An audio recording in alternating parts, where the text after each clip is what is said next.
So good morning and welcome back to my channel. और अचानक से प्लान बन रहा है कि हमें जो है राजस्थान जाना है। और राजस्थान में कहाँ जाना है? तो मोस्ट प्रोबेबली जयपुर जा करके फिर सेम डे वापस आना है। तो मतलब हाईवे पे हमें जाना है।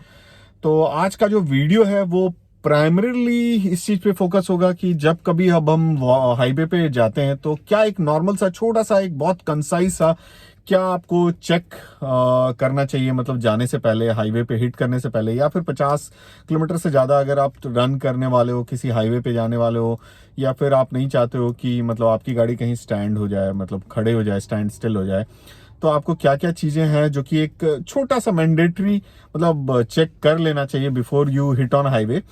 तो ऐसा ना हो कि आपका ट्रिप जो है जो कि सेम डे जाना है और सेम डे आना है। मतलब अगर आपके पास 4-5 दिन का टाइम है तब तो कोई बात नहीं है, लेकिन हाँ, अगर आपको सेम डे जा करके सेम डे आना है तो you don't want to waste your time.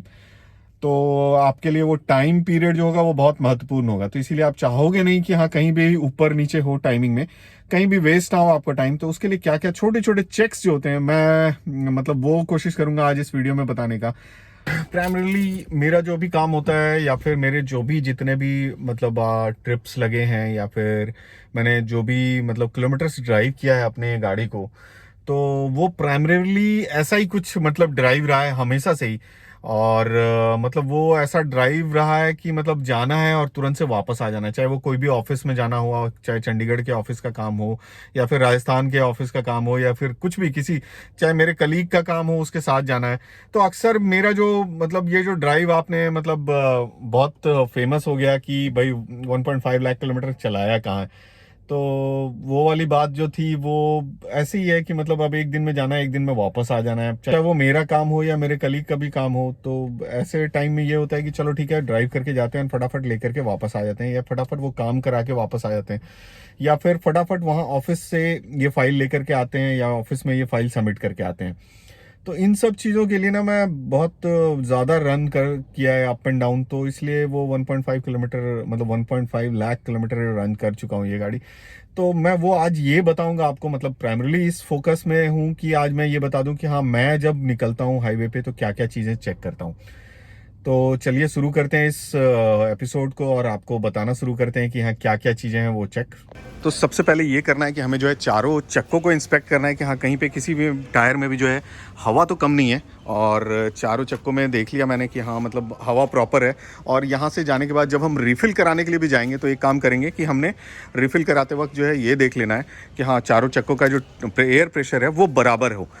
Last जो होगा, जो आपका जो 5th स्टेपनी होगा, उसमें हम ज़रूर हवा चेक करा लेंगे कि आपका स्टेपनी जो है वो मतलब ठीक है या नहीं है। पता चला हमें चेंज करने की ज़रूरत पड़ी और स्टेपनी ही नहीं काम आ रहा है तो ये तो बेकार हो जाएगा। तो इस तरह करके जो है ये चारों टायर में हमने देखना है कि हाँ टायर प्रेशर ठीक है या नहीं है। देन इसमें भी देख लिया, इसमें भी टायर प्रेशर ठीक है, उसमें भी टायर प्रेशर ठीक है। एंड देन फिर वहाँ पे खोल करके हम वो भी देख लेंगे कि पीछे स्टेपनी में भी जो है हवा ठीक है या नहीं है। अब नेक्स्ट आता है कि अब इसमें इंजन ऑयल वगैरह चेक करना है। तो पहले अब हम बोनट खोलते हैं, नेक्स्ट अब इंजन बे में आ जाएंगे और यहाँ पे देख लेंगे। नॉर्मली इंस्पेक्ट करना है, बहुत ज़्यादा कुछ ऐसा नहीं कि हमें तो टेक्निकली नॉलेज होता नहीं है इन चीज़ों के बारे में, लेकिन फिर भी देख लेना है कि हाँ आपका जो है वॉशर फ्लूइड जो होता है इसको एक बार कर लेना है, देख करके चेक कर लेना है कि हाँ इसमें है कि नहीं, क्योंकि रास्ते में रुक करके फिर आपको नहीं चेक करना पड़े। दूसरा है आपका इंजन ऑयल हमेशा ही चेक करना होता है निकलने से पहले, तो एक बार इसे निकाल करके हम चेक कर लेंगे। और इसे चेक करने का तरीका है कि इसे फिर वाइप करके, और मेरा दोनों हाथ बिजी है इसलिए मैं अभी वो पूरा प्रोसेस करके नहीं दिखा रहा हूँ, लेकिन हाँ ये है कि इसे वाइप करके वापस से डिप करेंगे और डिप करके फिर चेक करेंगे कि हाँ इंजन ऑयल का लेवल ठीक है या नहीं है। तो ये एक काम हो गया। दूसरा नेक्स्ट अब चेक करना होता है कि आपका जो है कूलेंट जो है वो प्रॉपर है कि नहीं। तो यहाँ पे हमें दिख रहा है कि यहाँ कूलेंट का लेवल जो है वो बिल्कुल ही प्रॉपर है, मतलब जितना मैक्सिमम होना चाहिए वो है। अब लास्ट आता है आपका ये ब्रेक ऑयल। ब्रेक ऑयल का भी लेवल चेक करना है, ब्रेक और फ्लूइड, क्लच ऑयल जो भी है ये, उसको चेक कर लिया हमने, ये भी ठीक है। तो ऑलमोस्ट सारी चीज़ ठीक है। अब एक बच जाता है आपका हेडलाइट। हेडलाइट चल रहा है कि नहीं हमारा, दैन नीचे का जो प्रोजेक्टर लगाया है हमने वो काम कर रहा है कि नहीं, और फिर लास्ट में हम चेक करेंगे कि पीछे का टेल लाइट और ब्रेक लाइट काम कर रहा है कि नहीं। तो यहाँ आप देख सकते हो लेफ़्ट का इंडिकेटर अभी दिया था हमने।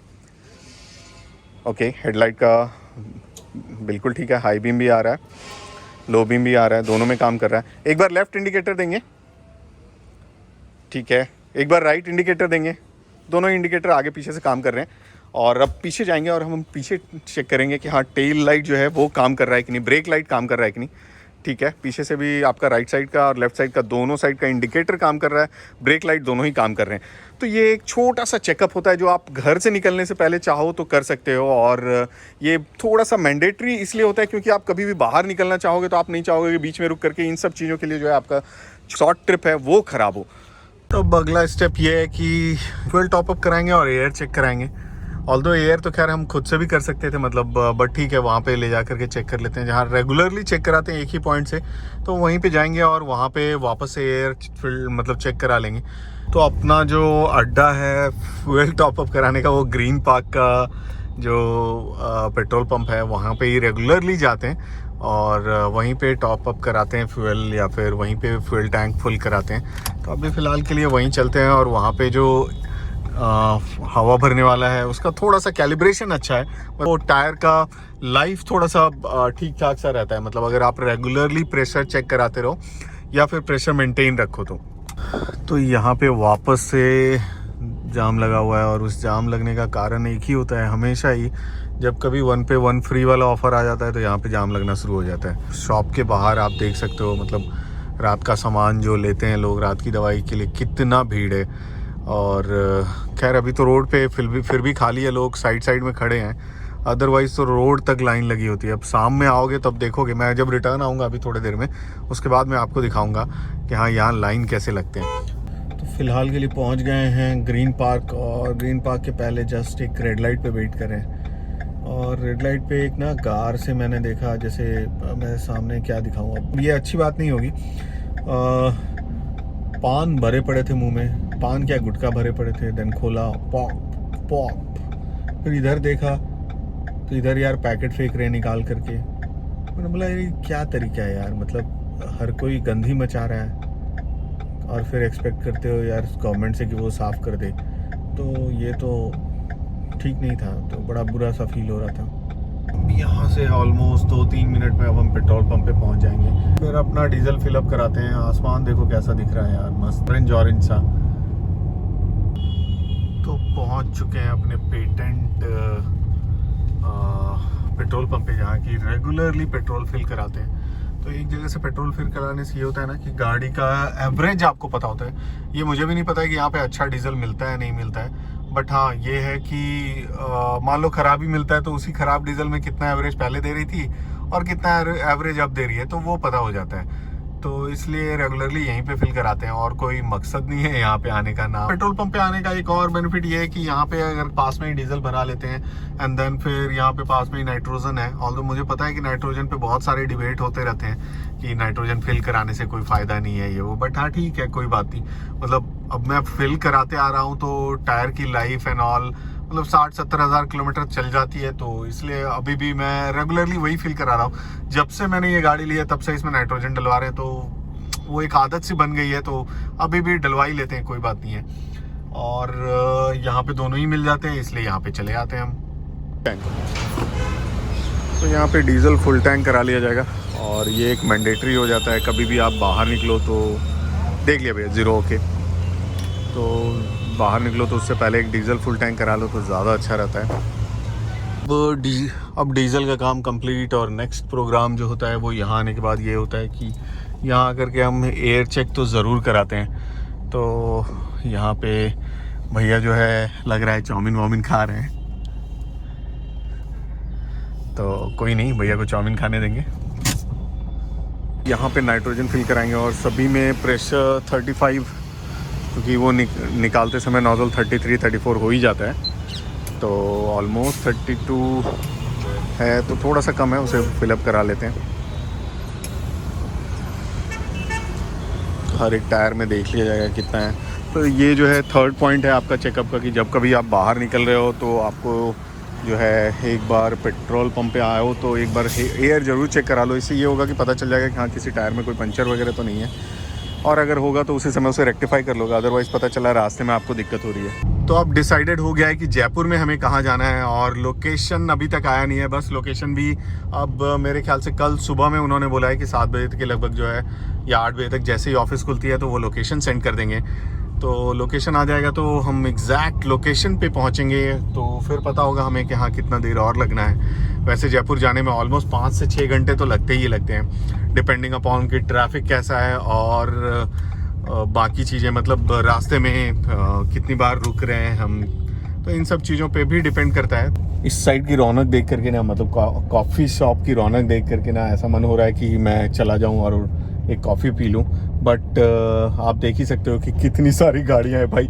यू टर्न लेने का मतलब है फंस जाना। मैं हिम्मत नहीं कर सकता यार ये काम करने का, यहाँ तक गाड़ियां पैक हैं, तो मैं तो ये हिम्मत नहीं कर सकता, तो इसलिए भाई छोड़ दिया, ड्रॉप कर दिया कि नहीं नहीं नहीं, कॉफ़ी नहीं पीना है, कोई बात नहीं यार, बिना कॉफ़ी के काम चला लेंगे, बट इतने लंबे ट्रैफिक में मुझे फंसने की इच्छा नहीं है। अभी ऑल्दो आगे टर्न लेने के बाद वो फ्लाईओवर के नीचे जो है, मालवीय नगर वाले फ्लाईओवर के नीचे भी ट्रैफिक मिलेगा, बहुत ज़्यादा प्रोबेबिलिटी है कि वहाँ पे भी ट्रैफिक मिलेगा, बट यहाँ पे भी फंस जाओ, फिर यहाँ पे रुको, तो इतना नहीं करना है यार, भसड़ नहीं मचानी लाइफ में। आराम से मस्त होकर के घर चलते हैं, रेस्ट करेंगे। सुबह से निकला हुआ हूँ ऑफिस करने के बाद, फिर ये सारा काम किया, उसके बाद फिर प्लानिंग चल रही थी कि क्या करना है, कब जाना है, तो डिसाइड हुआ कि नहीं ठीक है चलो आज ही चल के काम कंप्लीट करते हैं, कल चल करके काम कंप्लीट करते हैं, यहाँ से फाइल वर्क पूरा कर लिया। तो सुबह ऑलमोस्ट 5 बजे निकलने का प्लान है। अब देखते हैं नींद कितने बजे खुलती है, वो एक बहुत बड़ा टारगेट होगा अपने लिए कि सुबह 5 बजे उनके पास पहुँच जाना। अब पहुँच पाते हैं कि नहीं ये अब सुबह ही पता चलेगा, रात में कब सोते हैं और सुबह कब उठते हैं। तो this all things depend upon कि सुबह हम अब कब सो के उठ रहे हैं। प्लानिंग तो हम जरूर करते हैं कि 4 बजे निकल जाएंगे, 3 बजे निकल जाएंगे, 2 बजे निकल जाएंगे, बट होता क्या है कि 3 बजे निकलने की जगह जो है हम 5 बजे निकल रहे होते हैं, 5 बजे की जगह 7 बजे। तो अब इस वाले जर्नी को भी नहीं बोल सकते हैं कि हाँ कितने बजे नींद खुलेगी और कब हम निकलेंगे। पीछे जस्ट अब ये जो है एम्बुलेंस आ गई है। मैं कोशिश कर रहा हूँ कि इन्हें पास दे दूँ, बट मेरे सिर्फ अकेले देने से तो नहीं होगा। मैं अब देखो यहाँ पे साइड में तो लगा लिया सो दैट कि अब इस एम्बुलेंस को जाने दूँ, बट बाकी लोगों को भी थोड़ा सा ये एक जागरूकता ज़रूर होनी चाहिए कि जब कभी कोई एम्बुलेंस जा रहा हो तो उसे ज़रूर प्रायोरिटी दे दो, क्योंकि यार पता नहीं किसकी जान उसमें जा रही है और हर मिनट काउंट करता है। तो एम्बुलेंस को थोड़ा सा आपको, जब कभी भी आप ड्राइव कर रहे हो, जस्ट एन इन्फॉर्मेशन कि अगर आप ड्राइव कर रहे हो रोड पे और कभी आपको एम्बुलेंस कोई सायरन देता हुआ मिले तो प्लीज़ उसे कोशिश करो कि रोड पे पहले जाने देने की कोशिश करो। हाँ, उसके लिए रास्ता बना दो, अगर आप बना सकते हो। लेफ्ट राइट में आपके पास अगर लेफ्ट या राइट में कहीं पे भी जगह है तो आप लेफ्ट एंड राइट ले लो और उसे जाने के लिए जगह दे दो। तो क्या पता यार किसी की जान बच जाए, क्योंकि हर मिनट कीमती है भाई। उसमें बैठे हुए बंदे को ही पता है कि वो हर एक सेकंड कैसे काउंट कर रहा होता है। मैं इसी भीड़ के बारे में बात कर रहा था कि यहाँ पे अक्सर जो है भीड़ लग जाती है, और वो उस भीड़ लगने का कारण ही एक ही है। आप देख सकते हो कैसे लोग मार कर रहे हैं घुस करके लाइन में। अच्छा, एक बहुत अच्छी बात ये भी है कि जितने लोग यहाँ पे खड़े होते हैं ना, बड़े ही सभ्य होते हैं यार। वो लाइन में एकदम कोई हड़बड़ी नहीं करते, जरा भी उनको हड़बड़ी नहीं होती है। वो आराम से बिल्कुल तसल्ली से जो है एक एक करके अपने लाइन के आने का प्रतीक्षा करते हैं। तो इस एपिसोड को करते हैं यहीं पे समाप्त और मिलते हैं आपसे अगले दिन सुबह में।